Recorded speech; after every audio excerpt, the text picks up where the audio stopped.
नमस्कार दोस्तों, राधे राधे। कैसे हैं आप सभी? आशा करती हूँ आप लोग ठीक होंगे, खुश होंगे, स्वस्थ होंगे। दोपहर का टाइम हो रखा है और मैं बना रही हूँ दोपहर का खाना।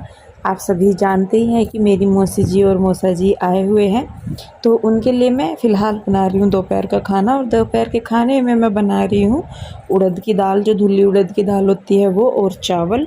तो ये उन्होंने ही बोला था बनाने के लिए, इसीलिए ही मैं बना रही हूँ कि उन्होंने बोला कि भाई दाल चावल खाना है। क्योंकि रात के टाइम भी होटल में खा लिया था और वो सुबह से आए हुए थे तो बाहर का वैसा ही खाया जा रहा था, तो वो कहने लगे कि दाल चावल बना लो। तो दाल मैंने जो है उबलने के लिए रख दी है, चावल भिगो दिए थे।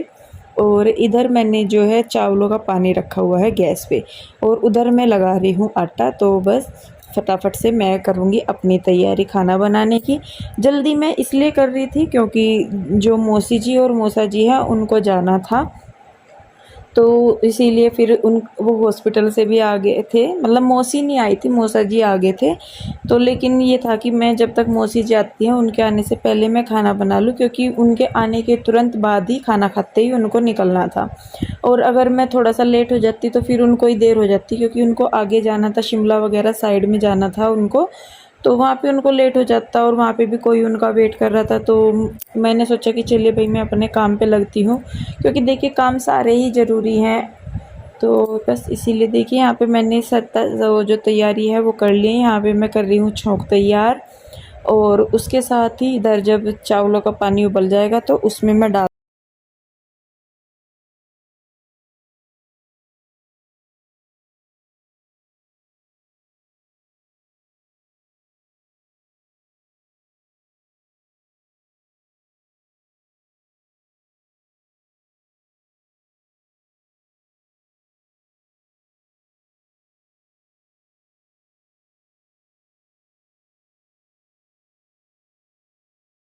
चावल मैंने डाल दिए हैं, और थोड़ी सी मैंने डाली है हल्दी।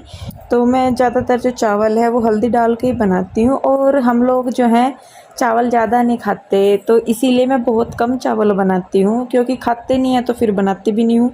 और पीहू के डैडी को, और बच्चे भी, पीहू भी जो है हमारी, वो चावल नहीं खाती। ये दोनों बहुत कम चावल खाते हैं, बल्कि मैं, रूही और कृष्णा खा लेते हैं। तो जब ये भी नहीं खाते तो फिर मैं भी नहीं बनाती। मैंने कहा चलो वेस्ट होएंगे, क्या किया, अपना रोटी डाल दो, वो ज़्यादा अच्छा है। तो आज मैं बना रही हूँ चावल, और स्पेशल जब कोई आता है तो ही मैं चावल वगैरह ज़्यादातर बनाती हूँ, या कोई फंक्शन वगैरह हो। तो देखिए यहाँ पे अभी जो है मैं दाल में लगा रही हूँ तड़का। और यहाँ पे मैंने जो क्या बोलते हैं इसको, तेल में डाल दिया है जीरा, धनिया, छौंकी मिर्च और लहसुन प्याज। और इधर मेरे जो है चावल भी हो गए थे, तो उनको भी मैं निचोड़ लूँगी। और मांड वाले चावल शुरू से ही हमारे यहाँ पे खाए जाते हैं। मैं जितने भी हमारे रिलेटिव्स हैं सभी को ही मैं ज़्यादातर जानती हूँ, जिनको भी। तो हमारे इधर सभी ही लोग चावल जो है वो मांड उतार के ही खाते हैं। जब तक मैं जहाँ तक मैं जानती थी तब तक। अब शायद उन्होंने अलग से बनाने शुरू कर दिए होंगे, तो मैं कह नहीं सकती। और देखिए यहाँ पे छौंक हो गया है मेरा, और उसमें मैंने डाल दिया है हल्दी मिर्च। और इनको भूनने के बाद मैं डाल दूँगी टमाटर, और थोड़ा सा डाल दूँगी नमक। थोड़े थोड़े से मसाले जो है मैं पहले ही डाल देती हूँ, तो इसीलिए बाद में फिर कम डलते हैं। तो देखिए बस यहाँ पे छौंक जो है वो मेरा हो गया है लगभग। और यहाँ पे मैंने जो है कटोरी में लिया है देसी घी, क्योंकि मुझे लगाना है लाल मिर्च का तड़का, और उसका जो स्मोकी फ्लेवर हो ना, इतना गजब का होता है, बहुत ही। जैसे ये सॉरी, लाल मिर्च है ना, ये मैंने वो तीखे वाली लाल मिर्च नहीं ली, जो कश्मीरी लाल मिर्च पाउडर आता है, देगी मिर्च आती है, वो वाला है ये। तो जैसे ये मतलब जल सी गई ना हल्की हल्की सी, ये तो इसका ये जो स्मोकी फ्लेवर आता है, इससे दाल की रंगत, शक्ल, सूरत, टेस्ट, फ्लेवर सब कुछ चेंज हो जाता है। तो मैं स्पेशल करके, जैसे कुछ कोई आता है या कोई मैं स्पेशल चीज़ बना रही हूँ, तो उसके ऊपर मैं ये तड़का लगाती हूँ। आप चाहें तो इसमें हींग भी डाल सकते हैं तड़के में। तो जी दाल वगैरह मेरी बन गई है, और इधर मैंने बना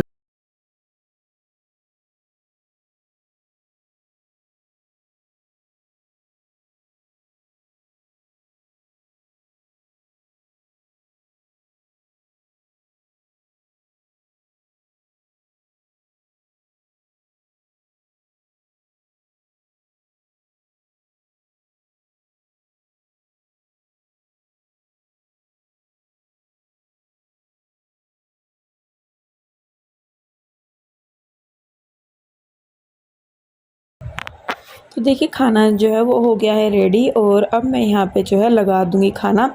मौसी जी भी आ गई थी और बच्चे भी आ गए थे स्कूल से, तो उनके आने से पहले ही मैंने जो है सारी तैयारियाँ कर ली थी। रोटी वग़ैरह मैं इसीलिए पहले बना देती हूँ क्योंकि जैसे अकेला बंदा होता है और फिर मतलब खाना भी देना है साथ के साथ ही फिर बनाना भी है, तो बहुत मैं परेशान हो जाती हूँ। मैंने 1-2 बार ट्राई किया कि भई चलिए मैं रोटी जो है वो बाद में बना दूँगी, लेकिन उसमें क्या होता है कि परेशानी होती है। तो इसीलिए बस मैं फिर रोटी जो है वो बना के उनको इसमें कैसरोल में अच्छी तरीके से दबा के रख देती हूँ, तो वो गर्म ही रहती हैं, क्योंकि पता तो लग ही जाता है कि कौन कितनी देर में आने वाला है। तो यहाँ पे देखिए मौसी जी आ गई हैं और यहाँ पे मैंने लगा दिया है खाना। जीजा जी भी हैं, पीहू के डैडी हैं, मौसा जी हैं, मौसी हैं, उनके लिए और बच्चों के लिए। तो देखिए यहाँ पे ये बैठे हैं और मौसा जी जो हैं वो गए हैं हाथ मुँह धोने के लिए। मौसी जी मेरी हेल्प करवा रही हैं क्योंकि उनको ये था कि भाई जल्दी-जल्दी हो जाएगा तो वो जल्दी चले जाएँगे, इसलिए वो मेरी हेल्प करा रही हैं। तो देखिए आ गए हैं ये मौसा जी और मौसा जी का जो नेचर है बहुत अच्छा है। और मैं बताऊँ जब इन मौसी जी की मेरी शादी हुई थी तो मेरी एज इतनी थी जितनी इस टाइम पे मेरी पीहू है।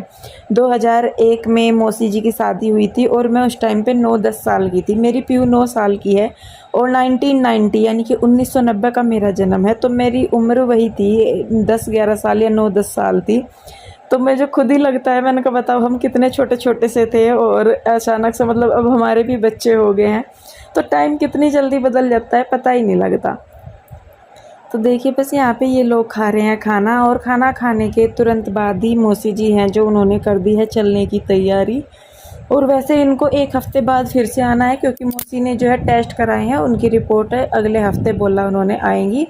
तो यहाँ पे जाते हुए वो दे रही हैं मुझे कन्याधन और मैं उनको बोल रही हूँ, मैंने कहा नहीं जब आप दोबारा आओगे तब देना, तो वो मुझे बोल रही है कि मैं दोबारा नहीं दूँगी, अभी ले ले। तो वही है कि अच्छा लगता है जैसे मजाक मस्ती करते हैं और मुझे बहुत दुख होता है, जितनी खुशी किसी के आने पे होती है ना उससे बहुत ज़्यादा दुख किसी के जाने पे होता है। और जब आप मिले इतने टाइम के बाद हो तो इसलिए तो मैं बताऊँ मेरा बहुत कम आना जाना होता है कहीं पे भी क्योंकि पीयू के डैडी के काम की वजह से मैं नहीं जा पाती कहीं। जब इनका टाइम होता है, छुट्टी होती है, बच्चों के स्कूल खुले होते हैं उस टाइम, और जब बच्चों के छुट्टी होती है तब पीयू के डैडी का काम बुटीक का होता है। क्योंकि सीज़न में बच्चों की छुट्टी पड़ती है कि त्योहार वगैरह पे छुट्टी पड़ रही, उसी टाइम पे त्योहार होते हैं, वो त्योहारों के टाइम पे ही देखिए काम होता है। तो इस वजह से जो है मैं ज़्यादातर जा नहीं पाती कहीं भी और सारी चीज़ देखनी भी पड़ती है देखिए जी। पर ये है कि फ़ोन वगैरह पे बात हो जाती है लेकिन आना जाना इतना नहीं हो पाता मेरा। तो देखिए चल दी हैं मौसी जी और करते हैं हम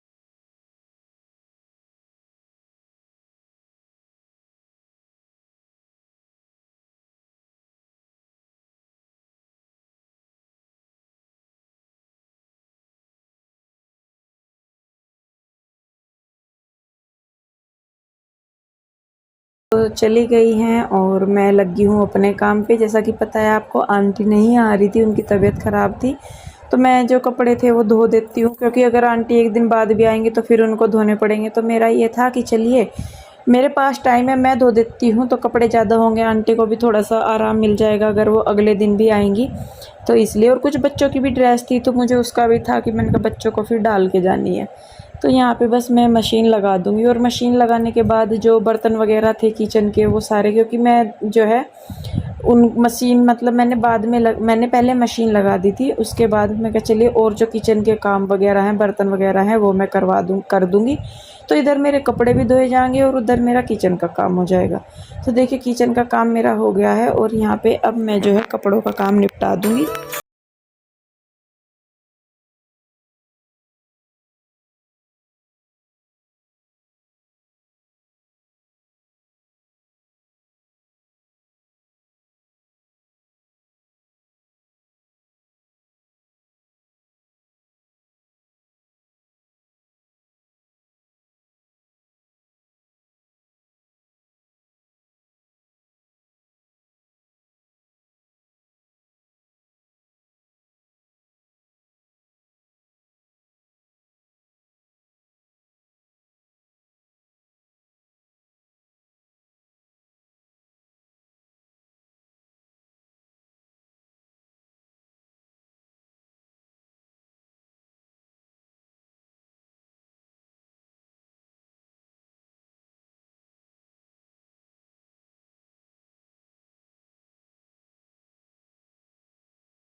तो जी देखिए कपड़े मैंने धो लिए हैं, ज़्यादा नहीं थे लेकिन मैंने बेडशीट्स उतारी थी तो उनकी वजह से ज़्यादा हो रखे थे। उसके बाद मैं नहाई धोई हूँ और यहाँ पे बस थोड़ा सा मेरा काम रह गया था वॉश करना बाहर की साइड। तो जो कपड़े नहीं मैंने मतलब पहने हुए थे वो भी मैं साथ के साथ धो दूँगी, इसी वजह से मैंने फिर वो मतलब पहले ही मैं नहा ली थी। तो उसके बाद देखिए बस यहाँ पे मेरा यहाँ का काम हो गया है और पहले मैं पीऊँगी चाय, क्योंकि काफ़ी टाइम था अभी शाम के दिए वगैरह में। तो फिर मैं जो है गई थी मार्केट क्योंकि मेहंदी वगैरह लेने के लिए और कुछ बच्चों का स्कूल का सामान था, प्रोजेक्ट वगैरह बनाने थे। तो वहाँ से फिर मैं मेहंदी भी लेने के लिए गई थी क्योंकि मेहंदी मेरे पास थी नहीं, और आप सभी जानते हैं कि तीज है और नए घर में ये मेरा पहला त्यौहार होगा और मैं बहुत एक्साइटेड हूँ इस चीज़ को लेके। देखिए होता ही है कि जब आप नई जगह पे नए घर में या किसी भी नई रिश्तेदारी में कुछ भी जाते हैं तो आपको एक अलग ही शौक़ सा होता है। आप कोशिश करते हैं कि हम हर काम थोड़ा सा स्पेशल ढंग से करें या कुछ इस तरीके से करें। तो देखिए बस यहाँ पे मैं अभी लगा रही हूँ मेहंदी, और हमेशा की तरह वही मेरी दिक्कत है कि मैं एक हाथ पे मेहंदी लगा लेती हूँ लेकिन दूसरे हाथ पे मैं नहीं लगा पाती, तो उसका भी मुझे बड़ा अफसोस होता है कि एक हाथ तो मेरा भरा भरा सा हो जाता है और एक हाथ खाली खाली सा ही रहता है। तो देखिए बहुत ही आसान सा मैं डिज़ाइन लगा रही हूँ यहाँ पे ताकि वो लोग भी आराम से लगा सके जिनको कि लगाना नहीं आता है। कोई हार्ड डिज़ाइन नहीं लगा रही हूँ कि जिसको कि बनाने में मुश्किल हो, और इसीलिए आज मैंने जो वीडियो की स्पीड है वो भी ज़्यादा नहीं की है ताकि आप लोग आराम से देख सकें और समझ सकें। तो जी मेरी तो तैयारी जो है मैंने शुरू कर दी है तीज की, हालांकि 1-2 दिन है लेकिन तैयारी थोड़ी थोड़ी सी करूँगी तो उसमें भी काम हो जाएगा मेरा।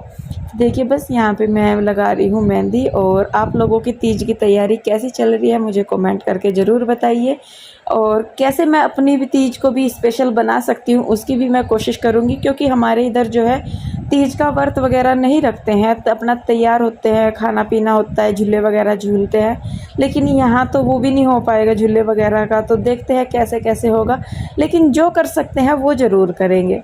तो जी देखिए मेरी तैयारियाँ चल रही हैं और मेहंदी मैं लगा रही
मेहंदी का डिज़ाइन लगभग हो गया है पूरा, और मेरी मेहंदी कैसी लगी बताइएगा ज़रूर।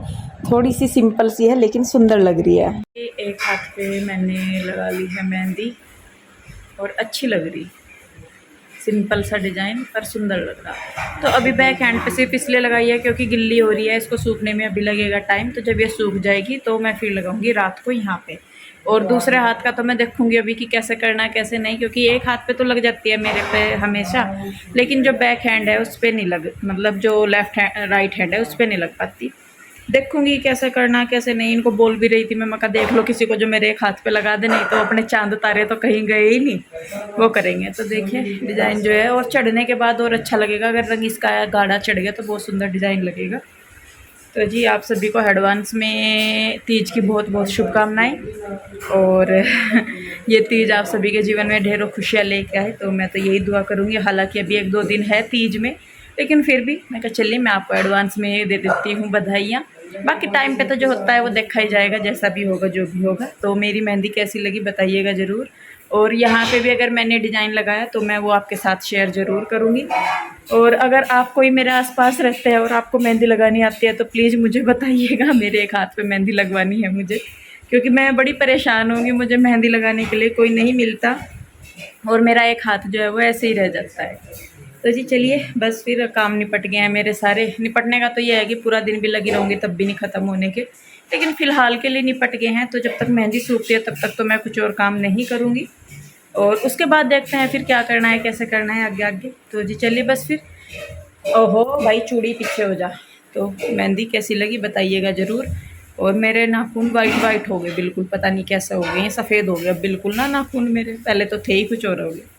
तो जी चलिए बस फिर मिलते हैं एक और नई वीडियो के साथ। आप लोग अपना बहुत ध्यान रखिए, खुश रहिए, स्वस्थ रहिए, और तीज की बहुत बहुत शुभकामनाएं। आप लोगों की तैयारी कैसी चल रही है मुझे ज़रूर बताइएगा। और मेरी तो तैयारियाँ ज़ोरों शोरों से चल रही, बाकी त्यौहार के दिन देखेंगे। तो थैंक यू सो मच, आप लोग इतना सोचते हैं, इतना करते हैं, उसके लिए दिल से बहुत धन्यवाद। और अपना सपोर्ट प्यार ऐसे ही बनाए रखिए। तो जी इस वीडियो के लिए बस इतना ही। आई होप वीडियो अच्छा लगा होगा। मिलते हैं जल्दी, तब तक के लिए नमस्कार, राधे राधे और हैप्पी तीज।